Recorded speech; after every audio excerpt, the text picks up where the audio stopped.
السلام علیکم ورحمۃ اللہ وبرکاتہ۔ الحمد للہ وکفى وسلام علی عباده الذین اصطفى اما بعد۔ قال اللہ تبارک وتعالی فی القرآن المجید والفرقان الحمید۔ اعوذ باللہ من الشیطان الرجیم، بسم اللہ الرحمن الرحیم۔ وَتِلْكَ الْأَيَّامُ نُدَاوِلُهَا بَيْنَ النَّاسِ،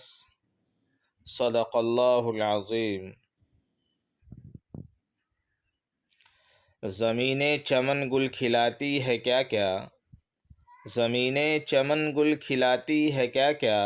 بدلتا ہے رنگ آسماں کیسے کیسے، یہ گورے سکندر ہے یہ گورے سکندر یہ ہے قبر دارا، یہ گورے سکندر یہ ہے قبر دارا، مٹے نامیوں کے نشاں کیسے کیسے۔ صدر محترم، حاضرین اجلاس اور سامعین کرام، آج کی اس محفل میں، اس مبارک بزم میں آپ حضرات کے سامنے قوموں کے عروج و زوال کی حقیقت اور دنیا کی ترقی و تنزلی کے نقشے کا ایک ہلکا سا خاکہ پیش کرنا چاہتا ہوں۔ مجھے امید ہے کہ اس آئینہ اور حقیقت کی چھلنی میں ہم اقتدار باختہ اور ترقی یافتہ اقوام کا چہرہ دیکھ سکیں گے، ان کے مستقبل کا اندازہ ہمیں ہو جائے گا اور خود اپنے تئیں فیصلہ کریں گے۔ حضرات محترم، دنیا آج سے نہیں بلکہ ہزاروں کروڑوں برس سے قائم ہے اور قیامت تک باقی رہے گی۔ اس مدت میں نہ معلوم کتنی قومیں روئے زمین پر نمودار ہوئیں، کتنی قوموں نے اس دنیا کے اسٹیج پر کرشمہ سازی کی، اپنے کرتب دکھائے، تماشا کیا اور چل بسے، فنا ہو گئے۔ کتنی ہی قوموں نے اس قدر ترقی کی، دنیا کو معلوم ہونے لگا کہ ان کی ترقی لازوال ہے، یہ قوم فنا نہیں ہو سکتی، اس کی حکومت ختم نہیں ہو سکتی، لیکن جب حقیقی طاقت رکھنے والے فرما روا نے ان کی قسمت کا فیصلہ کیا تو ایسی گری کہ دنیا ان کے نام سے بھی واقف نہیں رہی، ان کے وہ نقوش بھی باقی نہیں رہے جن پر ان کو ناز تھا اور فخر تھا۔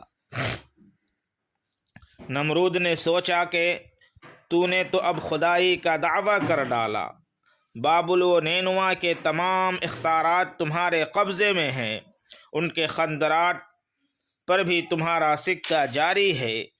اقتدار کا تازیانہ تمہارے پاس ہے، قوت و طاقت اور غلبہ تسلط، فوج و سپاہ، لشکر و رعایا سب پر تمہاری حکمرانی ہے۔ اسی نشہ اقتدار میں سرمست ہو کر نمرود نے تمرد و سرکشی کی، ظلم و ستم اور کفر و عدوان کا ایک نیا باب شروع کیا۔ غریبوں کے خون سے نشاط کا ساغر احمری تیار ہونے لگا،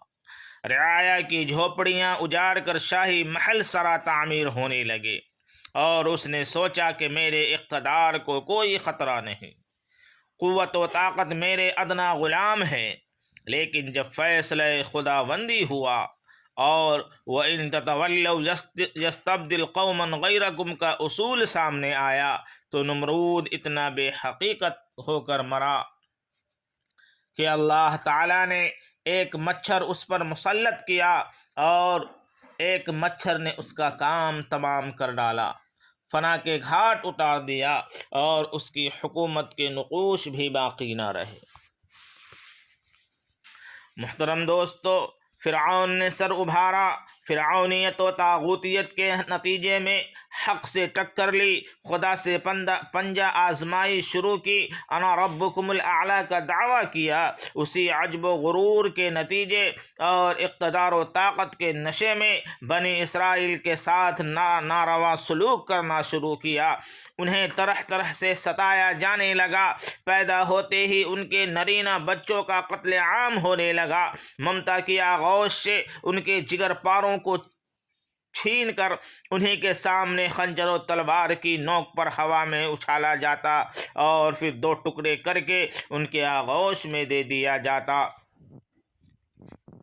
فرعون نے سوچا کہ وقت کی طاقت تیرے پاس ہے، دریائے نیل پر تیری حکمرانی ہے، مصر کے خزانے تیرے قبضے میں ہیں، شاداب کھیتیاں اور سبز ہزار پھلواریاں تیرے تصرف میں ہیں، خدم و حشم، جاہ و منصب، نوکر و چاکر، دولت و ثروت تیرے ادنا اصیل ہیں، آسمان مصر کی گردنیں تیرے آگے جھکی ہوئی ہیں۔ لیکن دوستو، جب اس کی بھی باری آئی، خدا کے حکم سے ضرب عصائے موسیٰ نے اس کا کام تمام کر ڈالا۔ وہ بحر قلزم میں اس طرح غرقاب ہوا کہ اسے کوئی رونے والا بھی میسر نہ ہوا۔ تاج و تخت سے دور،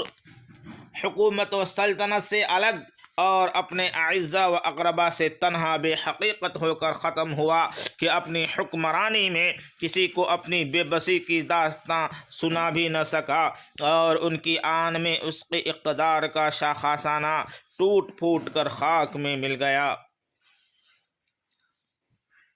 سامعین کرام، واقعہ یہ ہے کہ اس اسٹیج پر کتنے ہی جبابرہ، نامراد، فراعنہ، عساکرہ، قیاصرہ آئے اور اپنے اپنے وقت میں ایسے ایسے کرشمے دکھائے جس نے دنیا کو حیرت میں ڈال دیا، اور دنیا نے یقین بھی کر لیا کہ ان کی ترقی لازوال ہے، وقت کا دیوتا ان پر مہربان ہے، اب یہ طاقت کبھی ختم نہیں ہو سکتی، ان کے اقتدار کو چیلنج نہیں کیا جا سکتا۔ لیکن جب اس قوم میں اوصاف جہاں بانی ختم ہو گئے، حکمرانی نے ان کے ذہن و دماغ کو عجب و غرور کی گندگی سے سڑا دیا، رقص و سرور، انانیت اور ظلم و ستم، خدا سے سرکشی و بغاوت ان کا شیوا بن گیا، تو صدیوں کی اس مستحکم عمارت کو تہہ خاک کر دیا۔ شوکت و عظمت کے اس مضبوط قلعہ کو اس طرح اکھاڑ پھینکا کہ دنیا میں ان کا نام لیوا تک باقی نہ رہا، ان کا جلال و جرأت، شاہانہ اقتدار اور حاکمانہ قوت و سطوت صفحہ ہستی سے ناپید ہو گئے۔ بسے نام و ریزہ دفن کرد اند کرستن بروئے زمیں یک نشان نمائن۔ حضرات محترم، 6ٹھی صدی عیسوی میں صحرائے عرب کے ایک قوم اٹھی جس نے بہت تھوڑے سے وقت میں قیصر و کسریٰ کے پرخچے اڑا دیے، رومن امپائر کا خاتمہ کر دیا، ایرانی تمدن و تہذیب کو بدل ڈالا، ایک عظیم خطہ کے کلچر و ثقافت کو اسلامی کلچر و ثقافت میں تبدیل کر دیا۔ دنیا نے اس ثقافت اور اس عظیم انقلاب میں امن و آشتی، انسانی اقتدار و قیم اور حکمرانی و جہاں بانی کے اوصاف دیکھے۔ ان میں زبردست اخلاقی قوت، روحانی طاقت اور انسانیت کی تعمیر کا جذبہ پایا، نہیں بلکہ ان کے کشکول میں ایک لاہ عمل، ایک ضابطۂ حیات اور انسانی زندگی کے ایسے اصول پائے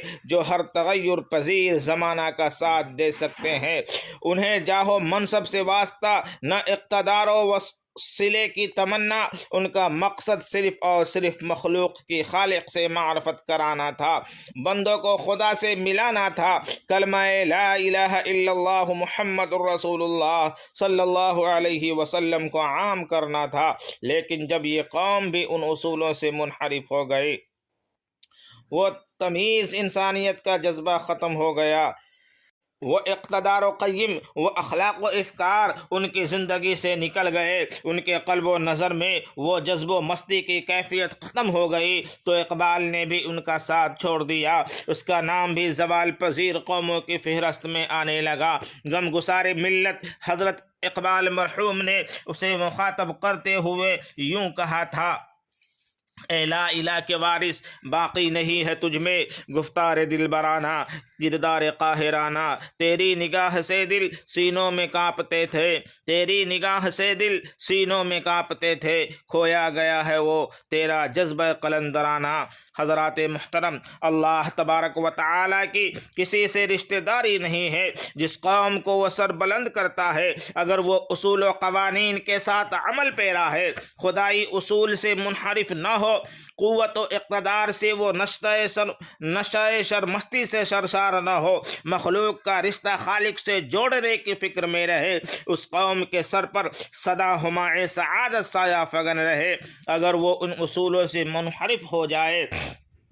خدا سے رشتہ توڑ لے، سب کو سب سے بڑا تصور کر لے، خود کو سب سے بڑا تصور کر لے، تو یہ خداوندی قانون اس کے سرکوبی کے لیے تیار ہے۔ وَتِلْكَ الْأَيَّامُ نُدَاوِلُهَا بَيْنَ النَّاسِ، دنیا میں جن قوموں نے بھی ترقی کی وہ شروع میں بہت کمزور و گمنام تھیں، دیکھنے والوں کو گمان ہوتا تھا کہ ان کا ستارہ قسمت کبھی نہ چمکے گا، ان کا آفتاب اقبال کبھی طلوع نہ ہوگا، مگر صبر و استقلال اور تدبیر و حکمت نے یہ اندازے غلط ٹھہرا دیے، اور وہ کمزور و ناتواں